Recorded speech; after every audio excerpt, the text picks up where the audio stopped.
Kita menyampaikan materi terkait dengan keluarga harmonis di tengah ujian zaman. Yang itu kemudian kita kaitkan dengan bagaimana adab baik seorang anak terhadap orang tua terhadap anak, suami terhadap istri, istri terhadap suami, dan juga kemudian dalam berkeluarga, dalam adabul mufrad. Di awal pertemuan bulan Zulqa'dah kemudian kita membacakan hadis ini. Hadis dari Rasul sallallahu alaihi wasallam, khairukum li ahlihi wa ana khairukum li ahli. Yang terbaik di antara kalian adalah yang paling baik terhadap keluarganya, dan aku adalah yang paling baik terhadap keluargaku. Jika tidak salah ingat, saya menyampaikan hadis ini artinya adalah kalau dengan urusan yang lain kita all out, dengan pekerjaan kita all out, maka dengan keluarga harus lebih all out. Kalau misalkan kita menjawab panggilan dari teman, kolega, panggilan telepon dari teman, kolega, dari pimpinan kita gercep, maka kalau ada panggilan dari anggota keluarga pun harus demikian.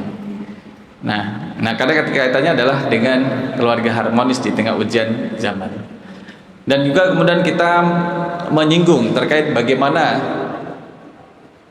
keseimbangan dalam berumah tangga antara ibadah dengan rumah tangga.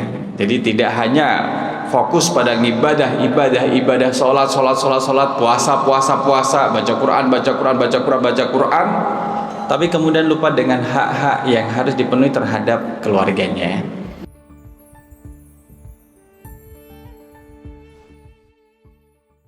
Assalamualaikum warahmatullahi wabarakatuh. Alhamdulillah alladzi allafa baina qulubina fa asbahna bi ni'mati ikhwana. Asyhadu an la ilaha illallah wahdahu la syarikalah wa asyhadu anna Muhammadan abduhu wa rasuluh la nabiyya ba'dah. Allahumma shalli wa sallim ala nabiyyina wa rasulina Muhammad sallallahu alaihi wasallam wa ala alihi wa ashabihi wa man tabi'ahu bi ihsani ila yaumiddin. Amma ba'du. Bapak Ibu jamaah rahimakumullah, tema kita malam kali ini adalah melanjutkan dari bulan Zulqa'dah. Masih ingat Bapak Ibu? Masih ingat, alhamdulillah. Kita menyampaikan materi terkait dengan keluarga harmonis di tengah ujian zaman.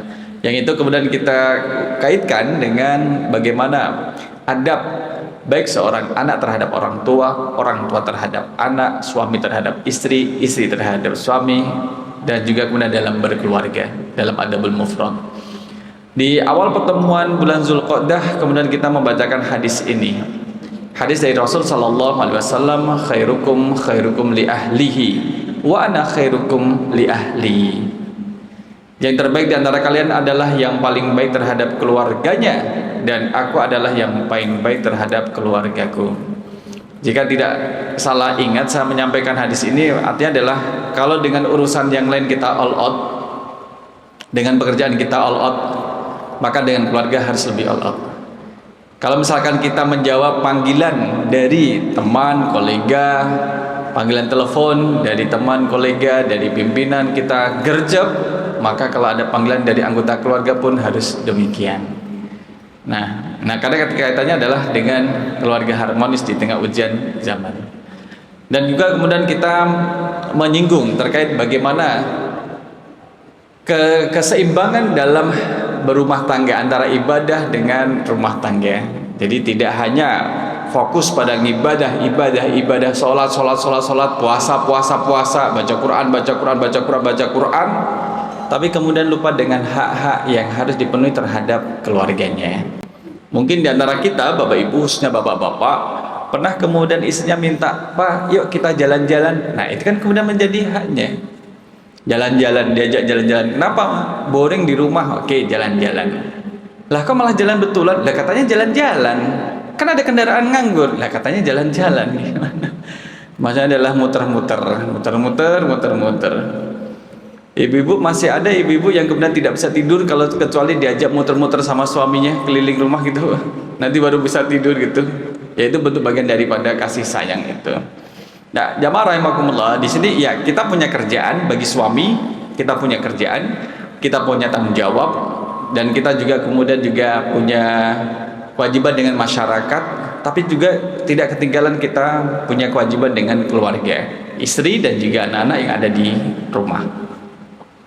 Materi ini menjadi penting untuk kita ulangi, termasuk juga mengingatkan diri kita masing-masing, khususnya adalah saya dan juga keluarga Bapak Ibu. Maka gunakanlah kesempatan yang Allah berikan kepada kita. Anak kita masih kecil, itu kesempatan untuk bisa bersama, diajak ya kegiatan bersama dengan orang tua. Coba kalau sudah naik SMP, SMA, itu diajak jalan kadang sudah punya penilaian sendiri. Merasa malu ketika diajak jalan dengan orang tua loh. Jalan bareng orang tua itu sudah malu. Padahal orang tuanya yang ngasih, yang menafkahi, ngasih uang, ngasih makan, sandang, pangan, papan, menafkahi, tapi diajak jalan itu loh malu. Generasi sekarang itu ada yang malu Bapak Ibu. Kalau misalkan ada yang tidak malu, seorang anak masih mau jalan sama orang tuanya, alhamdulillah itu satu karunia dari Allah Subhanahu wa taala. Maka mumpung anak kita kemudian masih kecil, waktu bersama jangan disia-siakan. Karena ada datang masanya nanti di mana anak itu kemudian harus kuliah di luar kota, ngekos dan ngontrak di luar kota. Kemudian mungkin pulangnya adalah ketika hari raya Idul Fitri. Hari raya Idul Fitri pulang itu pun nanti kemudian reuni sama teman-temannya. Dengan keluarga pun masih berkurang. Belum nanti kalau dia jalan-jalan ke guru-gurunya dan sebagainya. Maka waktu bersama dengan orang tua semakin sedikit dan semakin minim. Nah, bagi kita seorang anak juga, di saat kita masih punya kesempatan bersama dengan orang tua, maksimalkan dan manfaatkan dengan sebaik-baiknya. Karena ada masanya nanti kita akan berpisah dengan orang tua. Baik pisah jarak, sama-sama masih di dunia, cuman beda kota, beda provinsi, beda pulau, atau bahkan nanti kita akan berpisah antar alam dunia dan juga alam barzah. Kita juga kemudian mengingatkan hadis ini di bulan Zulqa'dah, kullukum ra'in wa kullukum mas'ulun an ra'iyatihi. Artinya adalah dari sini kemudian kita mengetahui bahwa kita akan dimintai pertanggungjawaban atas amanah kita masing-masing. Seorang suami dimintai pertanggungjawaban terkait dengan amanahnya sebagai seorang suami. Dilaksanakan tidak sebagai seorang suami. Seorang istri pun akan dimintai pertanggungjawaban sebagai seorang istri. Dilaksanakan tidak amanahnya itu. Maka jamaah rahimakumullah, suami istri ini kan kalau di Jawa disebut dengan garwo, si garing nyawa. Kalau salah satu meninggal, biasanya yang meninggal duluan itu suami atau istri nih Pak? Suami, alhamdulillah. Malah alhamdulillah ke suami dulu. Kalau misalkan istri ditinggal oleh suaminya, ibu-ibu, insya Allah bisa membesarkan anaknya dengan sendiri, ya kan? Tapi kalau misalkan istrinya wafat, tinggal seorang suami, kalau membesarkan anaknya sendiri, kira-kira tenang atau tidak, Pak? Kadang perlu teman juga, karena tidak bisa disamakan antara laki-laki dengan perempuan. Halah, malah halah itu baru ditinggal meninggal istrinya, baru 40 hari sudah nikah lagi. Itu kan sang suami ya. Kemudian tidak betah jadi duda gitu. Ini loh, ada ibu ini sudah janda, masih bisa mempertahankan diri dan membesarkan anak-anaknya. Tentunya setiap orang masing-masing berbeda, tidak perlu kemudian disamakan. Tapi yang sama adalah pertanggungjawabannya akan dimintai tanggung jawab oleh Allah Subhanahu wa taala. Kita menyampaikan bahwa menjadi seorang suami yang baik itu tidak lepas dari godaan istri, iblis. Menjadi seorang istri yang baik juga itu tidak terlepas dari godaan iblis. Akan digoda. Jadi kalau ingin digoda sama iblis, jadilah yang orang yang baik dan terbaik, pasti akan digoda karena tidak akan dibiarkan. Maka iblis ini tidak akan membiarkan seseorang kemudian dengan mudah menjadi orang yang baik, tetapi banyak bala tentara yang akan dikerahkan. Racun perbandingan, melalui perbandingan membanding-bandingkan diri dengan orang lain. Kalau misalkan istri ya, ini godaan untuk istri. Istri kemudian digoda, tuh lihat teman-temanmu suaminya selalu memberi kejutan. Lah suamimu, bojomu. Ya, kemudian dihembuskan agar sang istri itu membandingkan suami orang lain yang klemis, putih, kinyis-kinyis dengan suaminya sendiri gitu. Agar istri itu kemudian tidak puas dengan suaminya, dengan penampilan suaminya, dengan tampang suaminya gitu. Anda kan di sini kemudian menggugat kepemimpinan sang suami. Bagaimana kemudian? Ngapain? Nggak usah izin, kalau mau keluar dari rumah keluar aja, nggak usah izin sama suamimu. toh suamimu juga nggak tahu dan juga tidak respect dan sebagainya. Nah, kadang kan ini ujian. Jadi sang istri pun akan mendapatkan godaan dari iblis untuk melakukan hal itu. Sehingga bapak-bapak, para suami, kalau misalkan istrinya kemudian izin, Pak saya pergi keluar sebentar ya, beli ini berasnya kurang, iya silahkan, hati-hati di jalan. Itu suami yang mau responsif. Tapi kemudian kadang ada suami yang cuek, Pak saya tak keluar dulu ya, beli lauk, kalau masak nanti kelamaan anak-anak mau berangkat sekolah. Alah, mau keluar aja bilang, keluar aja, nggak usah izin. Ah inilah menjadi cikal bakal tidak baik. So istrinya sudah berusaha baik, suaminya digoda oleh setan untuk menjadi tidak baik. Nah ini adalah membuat kepemimpinan. Yang kedua adalah perselingkuhan emosional melalui curhat. Ya, apa itu kemudian? Ya, istri kemudian digoda oleh setan untuk mengatai suaminya yang kurang peka. Kalau suami istrinya curhat, suaminya nggak mau dengerin. Bapak-bapak yang budiman, biasanya jenengan kuat mendengar curhatan istri berapa menit, Pak? Paling banter berapa menit, Pak? Pinten, Pak? Iya toh. 5 menit, Bu. Bayangkan, Bu. La ilaha illallah. Loh, saya juga termasuk di dalamnya, tapi kan harus berusaha. Maka ini materi menjadi penting bagi saya. Bagi saya, kita semua bapak-bapak jadi penting bahwa ya mereka perlu curhat. Setidaknya adalah kita pasang badan, gitu.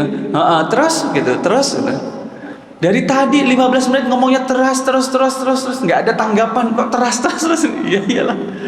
Sambil nyetir dengerin cerita. Ya. Seperti itu Bapak Ibu, memang kodratnya seperti itu. Artinya kita bagi laki-laki, bagi suami itu sepaham bahwa istri kita itu perlu media untuk bercerita. Nah, mudah-mudahan istri saya tidak mendengar video ini. Nah, gitu. Jadi kita harus setia mendengarkan curhatan dari istrinya sendiri. Bahkan dalam kondisi tertentu ada persoalan rumah tangga yang harus duduk secara serius antara suami dan istri untuk saling mendengar curhatannya, biar tidak jadi salah paham. Tidak jadi salah paham, itu menjadi penting. Mungkin salah satu pihak ada sampai nangis-nangis ketika menceritakan tentang kondisi dirinya. Artinya di sini penyampaian ini nomor 3 ini adalah itu setan akan menggoda kepada sang istri untuk mengomentari suaminya yang kemudian tidak peka mendengar curhatan dari sang istri. Ya, artinya nanti membuka pintu ketiga, pihak ketiga untuk masuk dalam kehidupan sang istri ini. Meremehkan nafkah dan kerja keras suami. Jadi berapapun yang kemudian diberikan suami kepada istrinya, nah setan mulai masuk. Iya kan, ternyata suamimu miskin ya, lemah ya, nggak seperti yang disampaikan ketika pacaran dulu. Gitu. Eman kamu mengorbankan masa mudamu untuk lelaki seperti dia, ternyata tidak bisa memberi nafkah, membeli skincare aja nggak cukup, apalagi kemudian untuk healing dan sebagainya. Itu artinya di sini adalah setan menggoda kepada sang istri agar meremehkan suami. Hasil atau buah dari meremehkan pasangan atau suami itu nanti adalah ketidaktaatan dan ketidakpatuhan terhadap suaminya.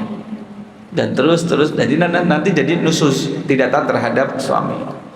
Dan juga ujungnya nanti adalah mengabaikan madrasah utama.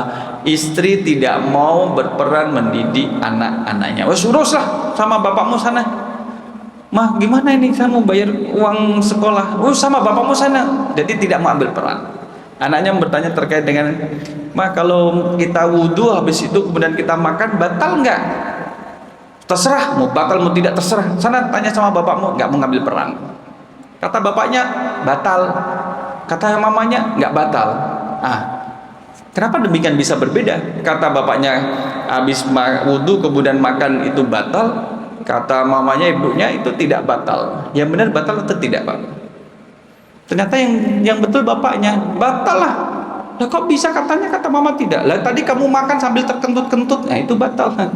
Yang bikin batal itu kentutnya, itu bukan makannya. Jadi harus akur ya. Nah, terus kemudian kita melanjutkan pada ini, keluarga menjadi sasaran iblis. Kita sudah menyampaikan ini di bulan Dzulqa'dah, maka menanamkan kekikiran jiwa kepada keluarga. Iblis itu menanamkan kekikiran jiwa. dibuat kikir lah dan sebagainya. Kemudian memutus komunikasi, ya dia tidak komunikatif antara suami dengan istri, istri dengan suaminya, tidak komunikasi. Kalau ada masalah langsung upload di media sosial, dibaca sama banyak orang. Aduh, banyak yang tahu, banyak yang nyinyir. Itu masalah keluarga, kenapa harus diposting di media sosial? Jadi janganlah. Dan itu menjadi merusak keberkahan melalui pintu harta. Nah, inilah kemudian jamaah rahimakumullah, hal-hal yang kemarin kita sampaikan, termasuk juga adalah menghancurkan figur keteladanan. Jadi bagaimana kemudian orang tua dianggap tidak bisa menjadi teladan yang baik bagi keluarganya. Setan akan menggoda itu kepada suatu keluarga dan memasukkan orang ketiga sebagai bentuk curhat. Nah, malam ini kita melihat ini godaan host bagi para suami. Nah, ini Pak, godaan kita Pak, godaan kita. Di antara sekian banyak godaan, ternyata ada godaan yang memang dibuat oleh setan, itu ditujukan kepada para suami. Suami yang digoda dan para calon suami. Jadi kemudian kita menjadi tahu, bisa antisipasi. Sehingga ibu-ibu kemudian lihat, kalau misalkan suaminya ada indikator ke salah satu dari beberapa godaan ini, diingatkan, Pak, hati-hati loh ya, digoda sama godaan setan. Yang pertama adalah merusak pandangan dan syukur. Jadi setan itu menggoda suaminya untuk kemudian merusak pandangan dan syukur. Bagaimana? Dibilang kepada sang suami, suami, kamu tuh salah milih istri. Kamu milih istri kamu di malam hari ya, pada waktu listrik mati ya, pantesan kayak gitu. Nah, dibuat tidak bersyukur dengan pasangan yang ada sekarang ini, padahal sudah mengarungi kehidupan sekian belas tahun. Godaan tetap muncul. Bagaimana? Tuh, lihat tuh wanita di layar ponselmu. Di layar ponselnya dicek. Boleh nggak suami kemudian istri membuka HP suaminya? Boleh atau tidak, Pak? Bapak-bapak dikunci nggak HP-nya? Oh, nggak di password. Alhamdulillah. Saya juga tak password. Ya, biar kemudian tidak salah pencet tidak masuk. Tapi boleh saja istri mau membuka HP pun boleh saja. Tapi pernah terjadi buka HP saya kemudian sakit 3 hari. Anda buka chat WA, ya gitu. Nggak kuat dengan pembincangan dalam grup WhatsApp-nya, gitu. Ya boleh saja, asal ada kesepakatan, gitu. Ada kesepakatan. Jangan sampai kemudian diem-dieman ya jangan, karena itu bisa menjadi masalah. Hal ini kemudian tidak ada kaidah yang menjadi baku. Oh, pokoknya boleh, pokoknya tidak boleh. Kembali pada bagaimana manajemen dalam keluarga tersebut. Kalau kami boleh saja. Ada pinnya ada, passwordnya ada, tapi kemudian saling mengetahui. Kalau diperlukan, dipersilahkan. Maka kemudian godaan terhadap para suami adalah untuk membanding-bandingkan istrinya dengan istri orang lain atau dengan perempuan lain yang tidak apple to apple, yang tidak sebanding. Membandingkan istrinya dengan istri yang kemudian katakanlah dengan artis, kan nggak sebanding. Walaupun dengan membandingkan dengan perempuan yang sebanding pun tidak boleh. Ini tidak boleh, dalam hal ini harus berhenti, stop. Jangan membandingkan pasangan dengan pasangan orang lain. Masa gini nggak bisa, masa nyambel nggak bisa, bikin sambel tuh nggak bisa. Ya Allah, nggak bisa bikin sambel. Ya, di pengantin baru, Mas ini bikin sambelnya pakai garam nggak? Loh, nggak tahu. Bagaimana bikin sambel nggak tahu? Pakai garam nggak Mas? Ya nggak usah lah. Kasih sampo aja. Dikasih sampo betul. Aduh, jadi tentunya kemudian kita paham bahwa diri kita ini punya kekurangan, toh istri pasangan kita juga punya kelebihan. Pada istri kita juga ada kekurangan, pada pasangan kita ada kekurangan. Allah meletakkan kelebihan pada diri kita. Nah, tujuannya apa kemudian menggoda demikian? Kenapa para suami digoda dengan godaan demikian? Nah, agar suami itu kemudian membuat suami mencela nikmat yang ada, istri yang di depannya itu kemudian dicela. Ketika mata sudah terbiasa melihat yang haram, maka melihat yang halal menjadi tidak nyaman. Karena dia biasa menikmati pandangan yang haram, maka melihat yang halal tidak nyaman. Oleh karena itulah kemudian jangan melihat yang haram. Batasi, tinggalkan, tutup, dan kemudian nikmatilah pandangan yang halal. Maka katakanlah salafnya soleh dulu, Kalau misalkan suami ini tergoda, dia akan cepat-cepat pulang. Apa? Menyalurkan ketergodaan terhadap wanita asing kepada istrinya. Itu. Jadi istrinya itu yang kemudian menjadi penyelamatnya agar tidak jatuh pada perzinaan, karena di rumah ada yang jelas-jelas halal. Seperti itu. Ustaz, bagaimana kami yang duda? Ya, duda gimana? Ya maka lelaki itu hidup kalau ada pasangan lebih tenang ya. Boleh segera mencari pasangan. Kadang anaknya mau mendorong, "Pak, kok nggak nikah lagi?" Ya maunya sih nikah, tapi siapa yang mau dengan bapak yang sudah duda? Adalah Pak, ada gitu. Siapa itu? Ibunya teman kami janda gitu. Oh, bagus. Berapa usianya? Ya lebih muda lah Pak, lebih muda. Ternyata mantannya bapaknya dulu. Apa doai? Nah ini kemudian hati-hati bagi kita kaum laki-laki, ada godaan yang menjadikan kita tidak syukur terhadap apa yang Allah berikan kepada kita. Tidak hanya kemudian tidak syukur terhadap pasangan, bahkan tidak syukur terhadap anak keturunan. Jadi kemudian setan menggoda pada suaminya untuk tidak bersyukur. Loh, lihat tuh anakmu, bisa apa itu anakmu? Bandingkan dengan anak temanmu itu yang sudah bisa semuanya. Di usia yang masih kecil, ngomongnya sudah castis-cus, menunjukkan kecerdasan. Lah anakmu bisa apa? Nah itu kan jadi tidak bagus, jamaah rahmakumullah. Setiap dari kita punya kelebihan, setiap yang punya kelebihan itu punya kekurangan, ya. Nah yang kedua adalah membesarkan ego. Oh ini ego sang raja nih. Jadi ar-rijalu qawwamuna 'alan nisa. Ya, menghancurkan konsep qawwamuna 'alan nisa. Pemimpin yang melayani menjadi pemimpin yang menindas. Suami itu, bapak-bapak, saya khususnya itu menjadi pemimpin adalah pemimpin yang melayani. Kalau kita menjadi pemimpin dalam rumah tangga, maka kita itu melayani keluarga. Masa saya harus jadi melayani, dikit-dikit melayani? Kapan saya dilayani? Nah itu mulai ada godaan-godaan yang demikian itu.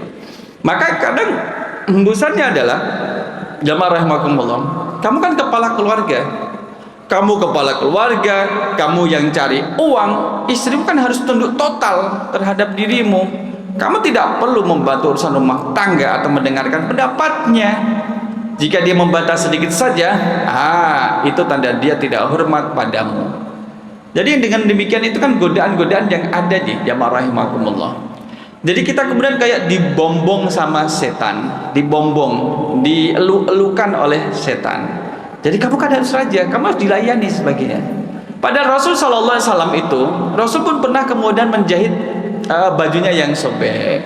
Bahasanya apa? Dondomi gitu, memperbaiki sendal, bikin minuman sendiri, itu hal yang biasa, Bapak Ibu. Bapak-bapak ada yang pintar masak, Pak? Bisa masak, Pak? Indomie bisa, alhamdulillah. Jika gitu, Pak. Saya pun masak, senang masak. Tapi istri kadang lebih sering tidak mau makan masakan saya. Saya juga paham. Ini masakan lelaki. Paling tidak ada menunjukkan kemandirian. Nggak apa-apa. Jangan kemudian menjadi gengsi ya. Bikin minuman kalau bisa bikin sendiri. Tapi kadang gini, kita sadar gitu Bapak Ibu. Kadang ada istri yang protes. Lah kenapa kalau papa kok semuanya dikerjain sendiri? Terus mama bisa apa? Pahala mama di mana? Kok semuanya dikerjain sendiri? Pahala mama habis. Mama istrinya mau bikinin minuman, suaminya sudah bikin sendiri. Maunya sih tidak merepotkan. Istrinya maunya dapat pahala dengan melayani suaminya. Ya kan? Kemudian ketika mau makan, mau diambilin sama istrinya nasinya, udah ngambil sendiri. Nah, itu hal-hal yang kemudian harus kita pahami bahwa istri juga perlu pahala, perlu tambahan pahala dari kebaikan yang ada di depannya, dan kita harus memberikan peran itu. Sekarang gini bapak-bapak, kalau habis makan nyuci piring sendiri apa buatan Pak? Nyuci piring sendiri gitu. Oh luar biasa Pak. Kasihan istri Pak, gak ada pahalanya. Boleh sesekali dicuci, sesekali nyuciin dan sebagainya. Lihat situasi dan kondisi. Kalau lagi banyak, loh kok lagi banyak yang harus dicuci, udah bantu nyuciin. Kalau lagi sedikit, udah Pak tinggal sini aja. Bapak buru-buru kan mau ke tempat kerja, oke ditinggal. Itu menjadi bagus. Maka komunikasi perlu dijaga. Oleh karena itu jamaah rahimakumullah, godaan setan itu adalah agar bagaimana suami itu menjadi pribadi yang ditakuti, bahkan sangat ditakuti kalau di dalam rumah. Maunya gitu, kamu harus jadi lelaki yang ditakuti di dalam rumah, itu yang harus ditakuti. Tapi pada dasarnya Bapak Ibu, Bapak-bapak, kalau di rumah tuh ditakuti atau takut Pak? Jadi kan takut atau ditakuti? Nah, gimana mau ditakuti? Jawab aja nggak berani. Jadi saling menghormati satu dengan lain. Tidak ada kemudian istilah takut menakuti, ya tidak ada istilah seperti itu. Jadi memang kolektif kolegial dalam membangun rumah tangga, tetapi pengambil kebijakannya adalah memang suami, karena tanggung jawabnya di situ. Karena suami itulah yang menghalalkan yang haram, itu suami. Qabiltu nikahaha wa tazwijaha bil mahril mazkuri halal, itu menghalalkan yang haram. Maka suamilah yang kemudian akan bertanggung jawab. Bukan berarti kemudian terus menjadi raja. Kebaikan di luar, kejam di dalam. Godaannya terhadap suami seperti itu, memiliki kepribadian yang ganda. Bagaimana? Jadilah orang paling lucu, dermawan dan sabar di depan teman-teman atau rekan kerja. Suami kalau di luar, asik lah ke dia. Diajak ngobrol asik, lucu. Tapi kalau sudah di dalam rumah, sudah kemudian berbeda. Kepribadiannya menjadi berbeda. Dermawan, bagi-bagi terhadap orang lain. Di rumah pelit. Terhadap anak pelit, banyak syarat. Anak mau mendapatkan uang saku, syaratnya banyak, bukan syarat yang mendidik Pak. Kalau misalkan yuk murojaah al-falak an-nas, itu kan mendidik ya. Atau menanyakan sudah salat subuh belum, sudah, nah, itu kan mendidik juga. Kalau belum sholat gitu. Tapi kemudian lebih pada sanksi-sanksi secara fisik, bahkan juga psikis ya. Tapi kalau di rumah suami yang di luar biasanya humble, kemudian low profile, di rumah kemudian sudah berubah menjadi orang yang temperamen. Ketika ketemu dengan keluarganya, kok kayak gitu ya kita ya. Di rumah, di luar baik, kok di dalam kemudian menjadi orang yang ditakuti. Seperti godaan yang kedua tadi, kok kemudian menunjukkan kekuasaannya juga sesuai dengan ekspektasi yang ada di luar. Sehingga kemudian di rumah itu bebas melepaskan semua lelahnya, marah-marah, waduh. Padahal istrinya kemudian sudah dengan melaksanakan kewajiban menerima emosi dan sebagainya, sudah melakukan perbuatan kadang dianggap salah. Maka Bapak Ibu, evaluasi bagi kita. Kalau istri sampai mengatakan, kenapa sih setiap yang saya lakukan kok terkesan salah terus, ini salah, itu salah. Oh, kita selaku suami harus mengevaluasi. Ya, jangan-jangan kita itu otoriter. Kita itu sebagai suami yang otoriter. Kita itu suami yang kemudian merasa perfeksionis terhadap pasangan, tapi kemudian sangat memaklumi terhadap di luar sana. Itu yang kita evaluasi. Dikit-dikit salah, tadi salah, ini salah, ini salah. Kapan saya benarnya? Oh, berarti ada kejanggalan terhadap perilaku kita terhadap pasangan kita. Ya kita evaluasi lah. Kan kita juga manusia ya. Terutama yang masih muda-muda nih, bapak-bapak yang masih muda, masih 50-an, 60-an, 70-an, masih muda-muda. Ini kesempatan kita untuk memperbaiki itu. Kalau misalkan sudah menikah, usia pernikahan 45 tahun, itu masih ada masalah apa betul Pak? Kalau di rumah tangga? Atau sudah beres, gak ada masalah? Ada Bugi? Ya selalu ada, masalahnya berbeda. Masalah akan selalu berbeda dengan sebelum-sebelumnya. Tapi penyikapannya tetap harus tetap positif ya. Apapun masalah kita, penyikapannya harus sama, sabar. Mencari solusi dengan penuh kesabaran, mencari solusi dengan tidak melakukan yang dilanggar. Maka kalau misalkan sebaik-baik kalian adalah yang paling baik terhadap istrinya gitu. Maka saat suami kemudian merasa sahabat, ingat kita harus baik terhadap istri, maka tidak boleh memukul wajah sang istri, nggak boleh dalam bentuk marah dan sebagainya. Oleh karena itulah kemudian penting ya, kemudian kita baik suami, istri, mertua, ipar, kemudian harus memahami bahwa fikih rumah tangga itu menjadi penting. Adab berumah tangga itu menjadi kayak seperti nafas bagi orang yang hidup. Kalau orang berumah tangga tidak tahu adab fikihnya, itu seperti orang hidup tidak mau bernafas, sentik-sentik. Mohon maaf, misalkan oknum sang istri ngambil pinjol, nggak bilang sama suaminya. Suami kan merasa loh, setiap kali mau makan sarapan ada yang disajikan oleh istrinya. Ini istrinya ada. Ternyata ada tagihan. Kalau ada tagihan ke rumah, suaminya kan kaget. Apa-apaan nagih-nagih istri saya? selama ini istrinya nggak pernah cerita kalau ngambil pinjol. Lah kenapa kemudian ambil pinjol? Lah selama ini saya minta ke kamu aja, katanya nggak usah, nggak ada, makanya saya cari pinjol. Nah itu komunikasi dua arah ya, harus dijaga. Bahaya nanti Bapak Ibu jamaah rahimakumullah. Maka kalau misalkan kita menasihati diri saya, keluarga, ya kalau tidak mampu membeli sesuatu ya jangan memaksakan diri untuk membeli. Masih nggak apa-apa lah, untuk kurang sedikit kok, ambil pinjaman. Ya iya kalau kita bisa membayar, kalau nggak bisa.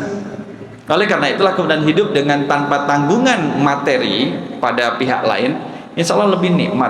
Makan pun tidak lebih dari 2 piring sekali makan. Jadi nggak usah kemudian ngoyo. Untuk gaya hidup dan sebagainya ternyata adalah itu pinjol, ya, pinjaman online.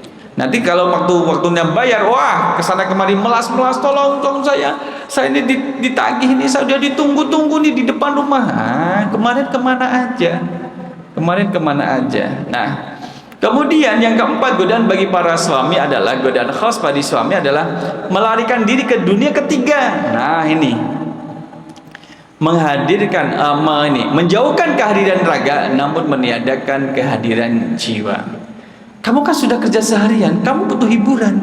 Nah, Pak, kalau yang lagi capek, mainkanlah kemudian diluapkan, dilampiaskan semuanya itu, hobinya sampai larut malam.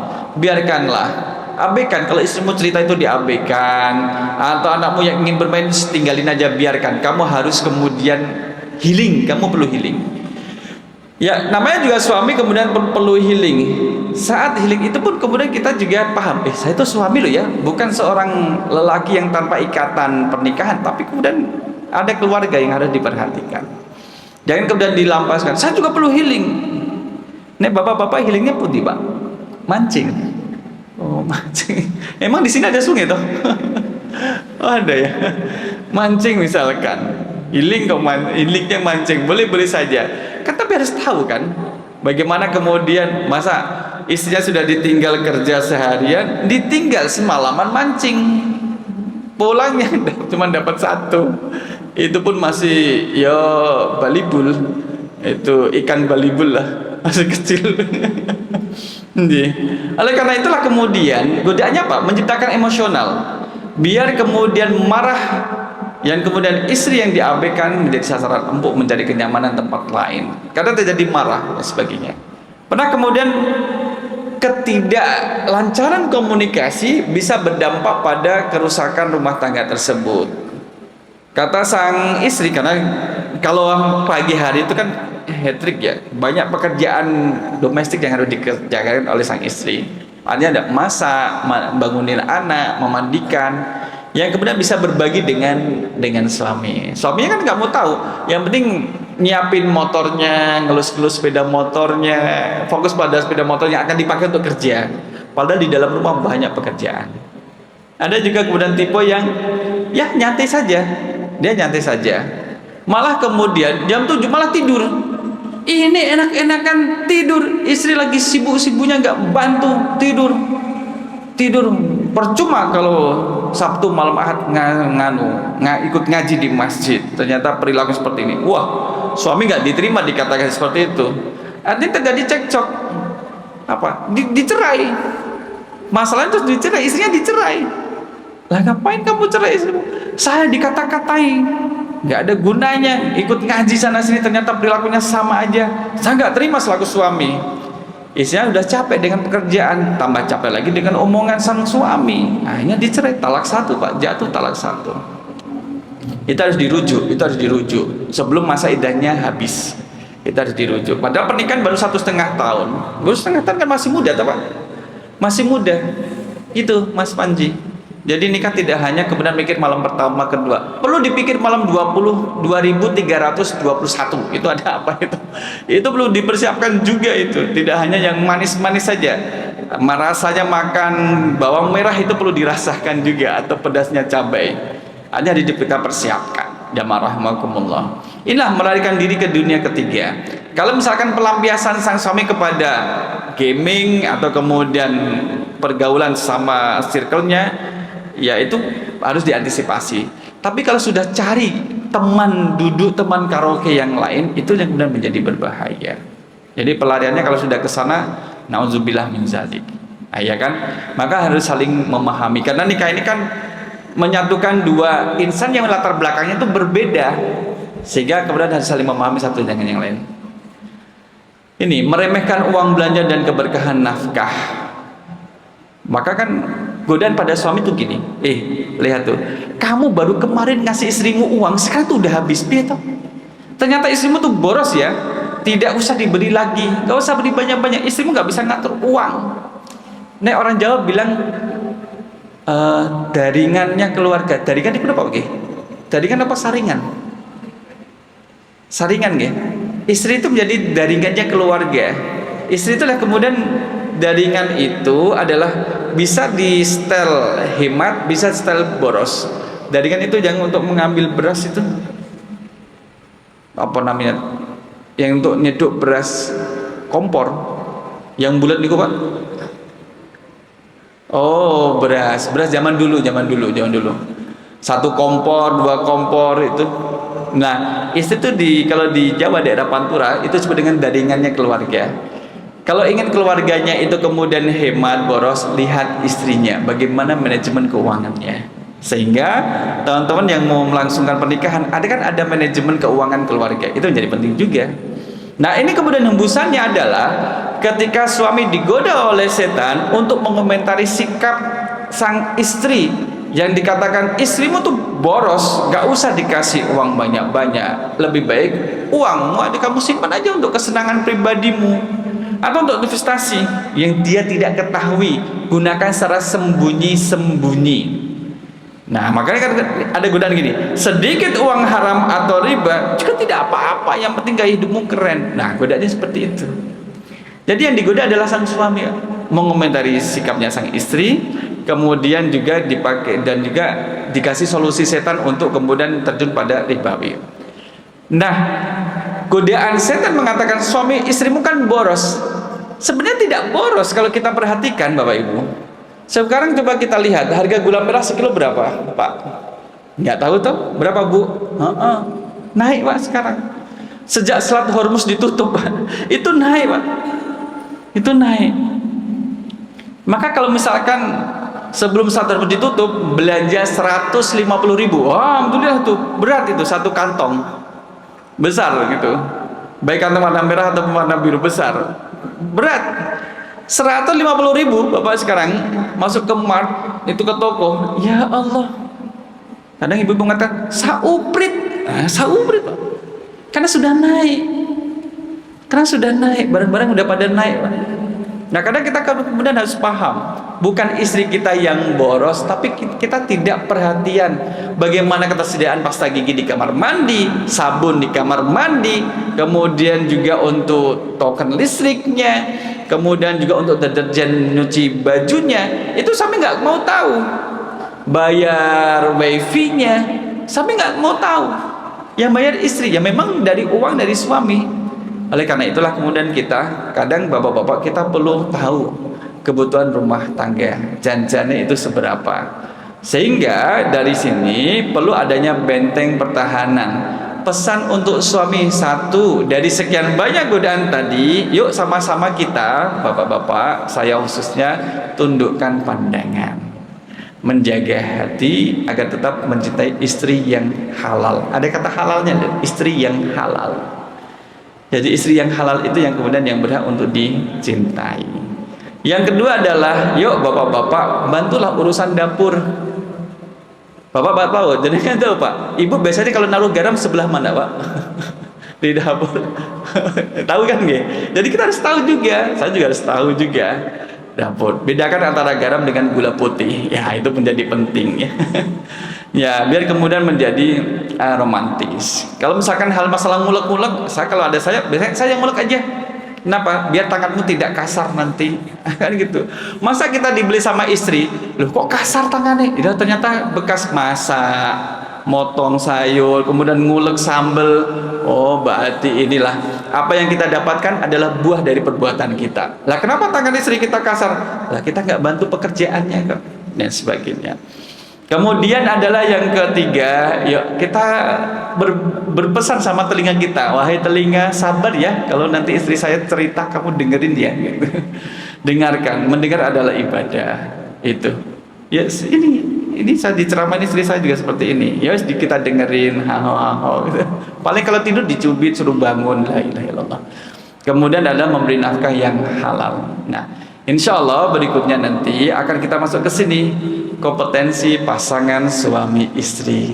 Apa yang perlu kemudian kita siapkan sebagai suami bagi istri, calon suami, calon istri, calon mertua atau calon besan, kan perlu tahu juga untuk membekali kepada yang akan menjadi pengantin dan membekali anak dan juga menantunya.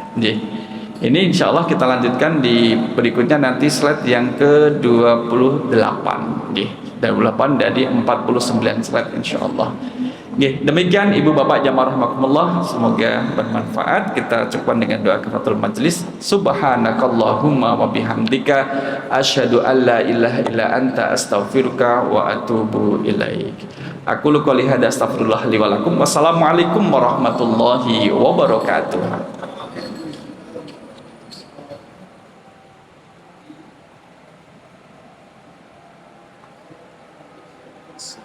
Salam masuk.